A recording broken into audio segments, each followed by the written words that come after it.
What's going on, guys? BossUp86 here, back to another video, and today I'm here to do my SummerSlam 2023 review. Oh, okay, folks, I'm going to be blatantly honest here. The show had some good moments, but I'm sorry, this SummerSlam really did nothing for me. There was technically two matches that went under 10 minutes. Every match went to or was almost 15 minutes long. I complain and bitch about how AEW has way too many matches that go on way too long, and the runtime goes on for way too long, and it tires the hell out of me. This one did it here, except there were less matches. This show was over 4 pissing hours long, and this crowd was dead about halfway through the show. There were some points where the crowd was into it, but most of the time this crowd felt dead. I don't know if it was just my TV not being, or I don't know if it was the audio or what, but there was moments where this crowd got hyped, but this show just really did nothing for me. Again, I do want to shout out my good buddy James, aka Rio Pro Wrestling, that did went to the show. You looked like you had a hell of a blast. Hope you had a blast there, bud. So, we get here with the opening match. Logan Paul versus Ricochet. This match went 18 minutes. They could have accomplished the same thing in less than 5. This went 5 minutes too long. And it's kind of weird that this match really didn't have a lot of high-flying moments. This was mainly, ground-based. They did do their high-flying spots, but there was mainly ground-based, which I was actually kind of shocked to see. I'm going to repeat what I said for their stuff that they did at the Rumble and the stuff they did at Money in the Bank. They were trying way too much. They were trying to do so many convoluted spots, and in the end, it almost looked like they brained themselves. They tried to do a Spanish fly off the apron, but land on it, and it looked like Paul about twisted his ankle. And then after that, Ricochet hits him with the Spanish fly on the floor. Okay, and then Paul does a buckshot lariat on the outside, and it looked cool, but it looked flat. I mean, the crowd got into it at some points. Logan Paul's an asshole, but we all know that. I did like how Ricochet was about to do the people's elbow, but he did a moonsault, which I thought was kind of cool. And then towards the end of the match, one of Logan Paul's goonies, whoever the hell he is, and hits him some brass knucks, and Ricochet gets hit, and there you go. Oh, and Logan Paul's the fiance now. Yeah, I feel sorry for her. So yeah, Logan Paul wins. That's his second pay-per-view win, I think. No, his third pay-per-view win, because he beat The Miz at SummerSlam. So, yeah, that match certainly happened. It wasn't bad per se. It just, I feel like they were trying to do way too much, and it just really didn't come off genuine to me. Speaking of not coming off as genuine, Cody Rhodes versus Brock Lesnar, one of 4 main events, and it's the second match on the card. Okay. Look, I'm gonna be honest with you folks, I have not really cared for this feud. Their first match at Backlash was fine, even though it was a bit short because Brock got busted open. Their Night of Champions match was okay. This one just felt flat. Okay, so I understand the story they were trying to tell here, where Brock's beating the hell out of Cody, throwing him like a sack of potatoes. Brock hits a move, sends Cody outside, Cody gets back in before the 10 count. Okay, fine. The problem is, Brock could have he could have made at least 15 pinfall attempts. Then if it doesn't work, throw Cody out of the ring and see if he can stand up still. And the selling in this match was so bland. Cody gets hit with an F5 on the outside of the ring, and he barely gets in. And he's like moving within like 5 seconds after getting hit by it. Then he gets F5 through the table. And then he's up in like 10 seconds. I don't know. And apparently, okay, this was the dumbest part of the whole match. They hit each other with steel steps, and yet there was no, a DQ wasn't called. Are we just taking the AEW approach now that you can throw the steps at people and throw chairs and tables and still won't get disqualified? Good Lord. So yeah, Cody won, and Brock showed respect in the end. I think it's the first time Brock's ever done that. I want to say. If so, that hasn't happened in a long time. So yeah. And then we get to the 25-man Slim Jim Battle Royal. Here's all the participants in. Apollo Crews, Jada McDonough, Rick Boogs, Otis, Ivar, Eric, Shinsuke Nakamura, Tommaso Ciampa, Cameron Grimes, Austin Theory, Santos Escobar, Giovanni Vinci, Ludwig Kaiser, Rich Holland, Butch, Matt Riddle, almost, he made his return. The Miz, Grayson Waller, Karrion Kross, Chad Gable, Bronson Reed, AJ Styles, and Sheamus. And LA Knight won. Yeah. If Knight wasn't in this match, then this match honestly would have been on the pre-show. And I don't think anyone would have complained about it.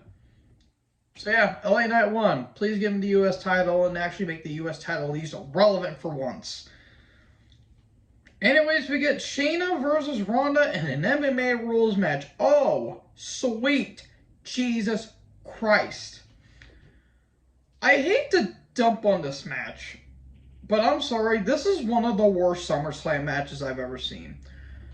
It's nothing against Ronda, it's probably plenty against Shayna, because I'm sorry, Shayna's second run has been shit.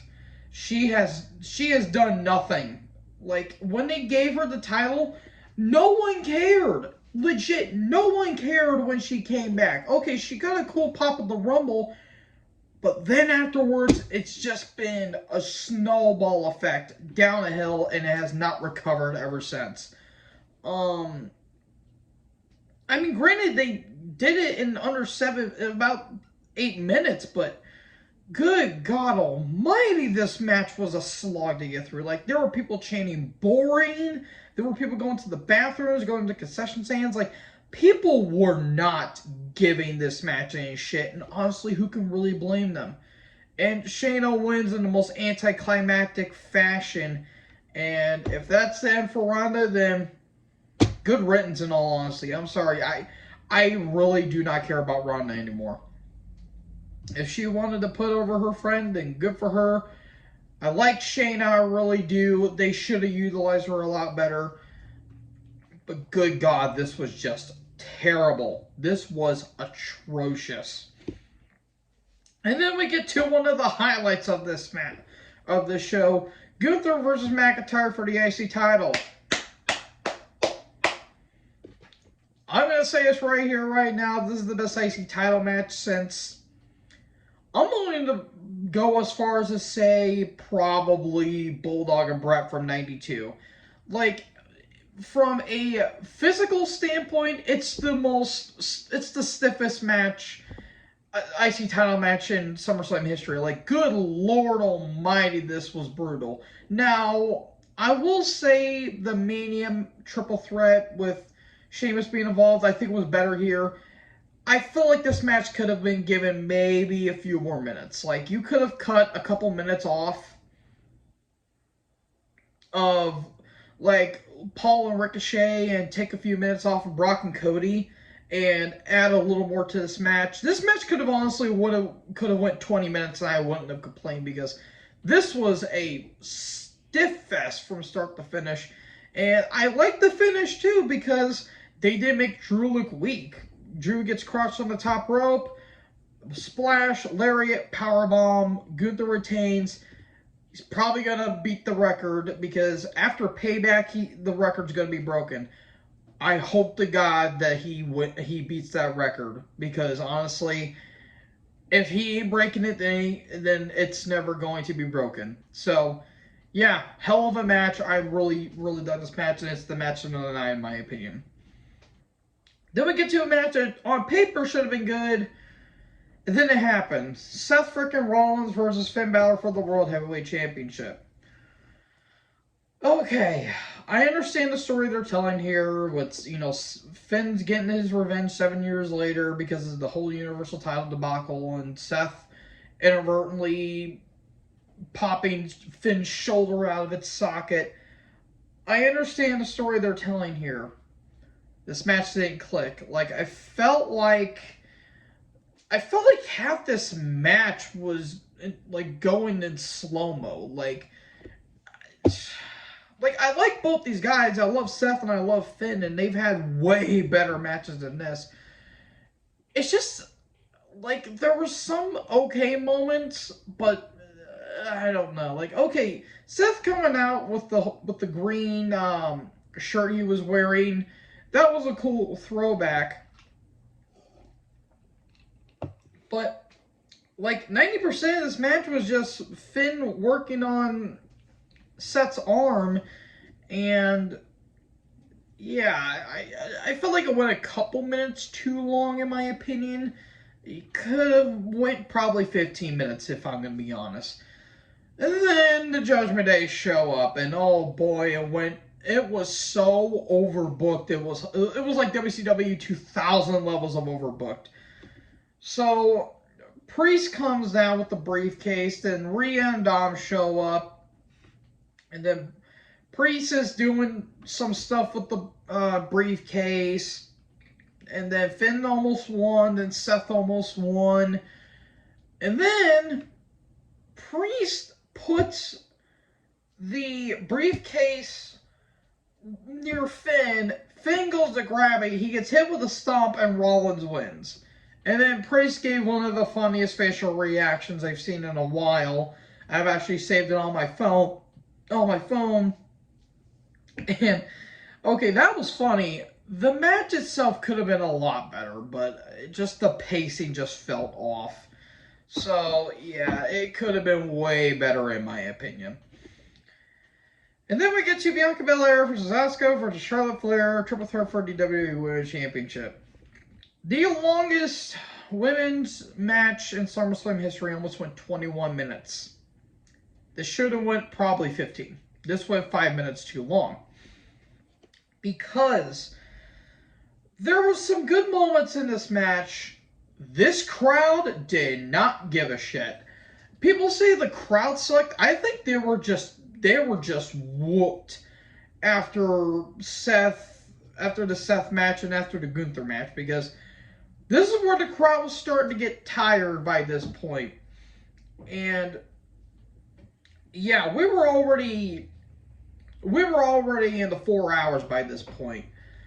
So again, there were some decent moments with the match, but again, I felt like they were trying to cram too many things into once. Like they were trying to force a square into a square peg in a round hole.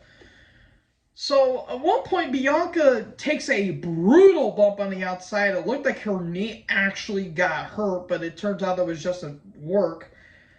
And then Bianca gets put in. No, Flair gets. No, Bianca puts Flair. No, hold up. Flair puts Bianca in the figure eight. Asuka sprays her with the mist. Then Bianca rolls up Asuka 1, 2, 3. Okay, I'm not gonna lie. I'm like, okay. I feel like something's about to happen. Lo and behold, Io Sky's theme hits. She comes out with the briefcase. Her and Bayley attack with the briefcase. Then the match starts. 8 seconds later, moonsault 1, 2, 3. Io Sky wins the women's championship, and Dakota Kai shows up and all that stuff. This was good. This is how you protect everyone. Flair ain't gonna take the pin. Asuka didn't really lose. She didn't lose clean, and Bianca was hurt. So you protected everyone while making a start of the process. Because again, Flair didn't take the pin because she got misted in the eyes. Asuka got rolled up, so it's technically a dirty pin, and Bianca got hurt. So there you go. I actually like that. And the rumors are Kyrie Sane signed a new contract or came to good terms with WWE. If that's true, possibly have a match between her and Io for the title at Mania. Have Io hold the title at least for 6 months. Don't give it 2 months, give it 6. If you want to drop the belt at Rumble, fine. If you want to drop the belt at, I want to say Survivor Series because that's 2 months. At least feature Io either at the Rumble or at Mania. I'm sorry, if you're going to drop it before that, then I'm sorry, that's done nothing for her.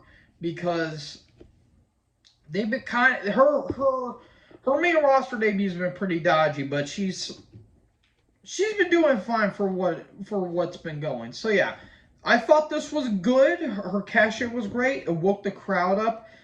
The actual triple threat had its moments, but it went a bit too long, which is a theme throughout this entire show. And then we get to the main event. Roman versus Jay. Tribal combat for the undisputed Universal title in recognition of the tribal chief of the Onawahi family. Good God, need more stipulations. Okay, so the rules state there is no interference until the match is over. Lo and behold, during the match, Solo gets involved. Okay, then. Then later, towards the end of the match, Jimmy Uso shows up and costs Jay the championship. Okay, that is not the rules. I call bullshit on that. Look, the match itself, it went 5 minutes too long. It should have went at least 30 minutes. At the bare minimum 30 minutes. And they didn't go over the top with the weapon spots, which I do appreciate, but at the same time, they were like having like a chair pile up, which if you brought in 2 or 3, okay, fine. They do the table spot, then a couple, they do the candlestick, then they do the strap. Okay, harken back to their match at Hell in a Cell. Okay, fine. I don't have anything against that, but at the same time, it felt convoluted. It felt a little overbearing. Heyman, he did great. Great stuff at selling it. And Jimmy costing Jade the championship, I don't really understand because, Solo got hit with the spear inadvertently. Why wasn't there tension between them? So, yeah, I mean, I don't know. And Heyman's even said we're in the bottom of the third and we haven't hit our stride yet. Oh boy, you're going to be testing patience with your storyline there, Paul.